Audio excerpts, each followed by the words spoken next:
સમગ્ર દેશ સાથે રાજ્યભરમાં 20 મે વિશ્વ મધમાખી દિવસની ઉજવણી થઈ રહી છે ત્યારે સુરેન્દ્રનગરના ધાંગધ્રાના ગાજણવાવ ગામના ધોરણ 10 પાસ પ્રગતિશીલ ખેડૂત ભરતભાઈ ડેડાળિયાએ પરંપરાગત ખેતી છોડી ઝાલાવાડ પંથકમાં મધમાખી ઉછેર દ્વારા એક અનોખી મીઠી ક્રાંતિ સર્જી છે।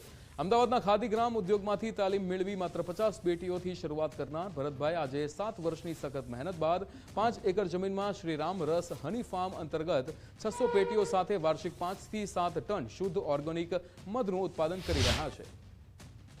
શ્રીરામ રસ હની મધમાખી ઉછેર કેન્દ્ર અમારું જૂથનું નામ છે। અમે જે ફાર્મ ઉપરથી મધ એકઠું થઈને આવે તેને ખાદીના કપડા વડે ફિલ્ટર કરીએ છીએ અને તેનું બોટલ પેકિંગ કરીએ છીએ। પછી અમે જે સરકારી સારસ મેળા હોય તેમાં અમે ભાગ લઈએ છીએ અને ખૂબ સારું વેચાણ કરીએ છીએ। માર્કેટિંગ પણ સારું થાય છે અને ખૂબ સરસ બધાનું પ્રોત્સાહન પણ મળે છે।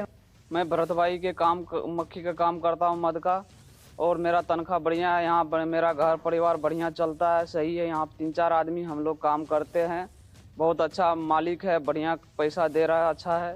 पूरा मेरा परिवार घर परिवार बढ़िया चल। आज થી 7 વર્ષથી પહેલા હું પરંપરાગત ખેતી કરતો હતો।